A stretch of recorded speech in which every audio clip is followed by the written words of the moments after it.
Traverser ce désert est une étrange expérience. La marche est solitaire, mais on n'est pas seul. Chaque pas est un dialogue. On se surprend à éprouver la nature du sable, la texture des roches. On épouse la courbe de la piste, des oueds, la souplesse des acacias. Le désert est un monde secret qui ne parle qu'à ceux qui le foulent. Le chèche est la seule solution contre la morsure du soleil et du vent de sable. Enrouler ce turban est un art. Sa couleur est un code. Le blanc est signe de respect pour ceux qui vont vous offrir l'hospitalité.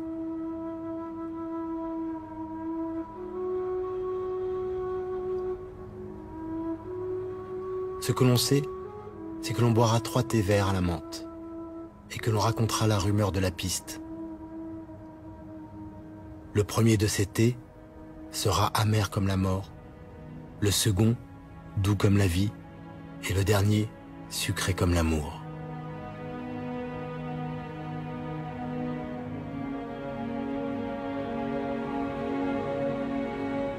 Telle est la certitude des hommes libres qui mettent un pas devant l'autre.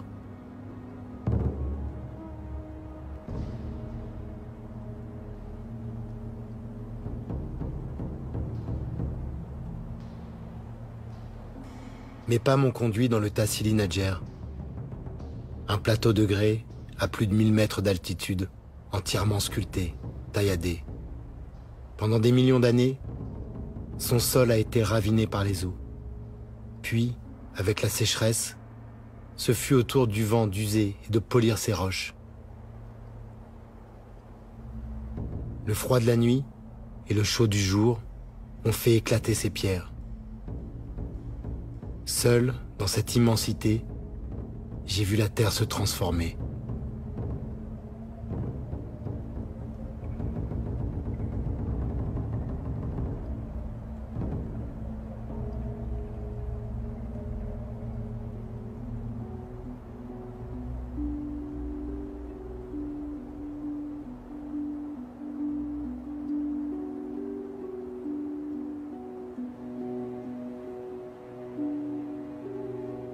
J'ai bu l'eau des Gueltas, pris soin de ne pas boire en même temps que les chèvres.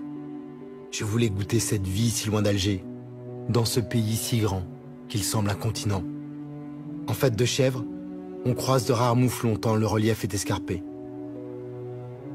À l'aube et au crépuscule, cet animal cherche l'eau et des plantes pour se nourrir. C'est près des Gueltas, ces réservoirs d'eau naturelle dans la roche, qu'il risque le plus d'être victime d'un homme. L'espèce est menacée et vit réfugiée dans ces régions.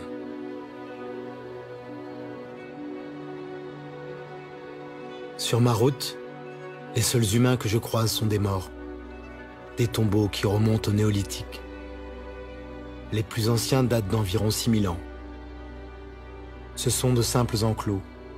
Au centre, un tumulus contient une chambre funéraire. Seuls les hommes y sont enterrés, couchés sur le côté, la tête vers l'Orient.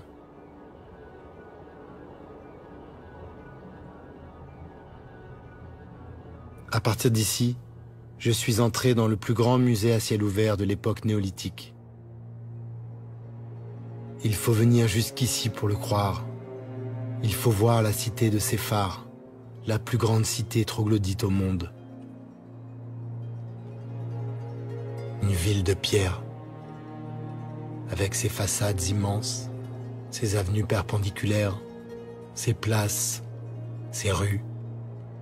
Séphar est inscrit au patrimoine mondial de l'humanité depuis 1982. Mais ce n'est pas pour cette extraordinaire création du vent, c'est pour ce qui est caché ici.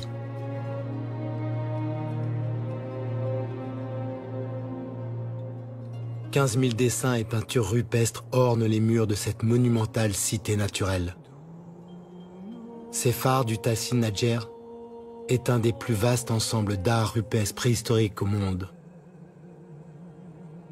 On y découvre d'immenses récits de guerre, de conquête, de civilisations perdues.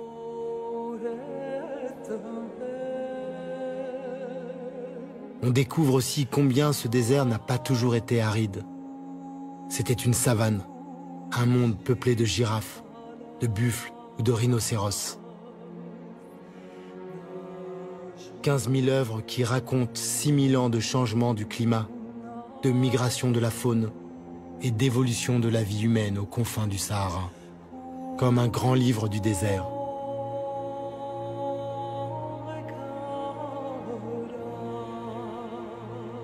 Et comme souvent, un livre qui contient des mystères, à commencer par celui de ces êtres étranges qui apparaissent dans certains dessins et dont les formes n'indiquent ni un animal, ni vraiment un humain.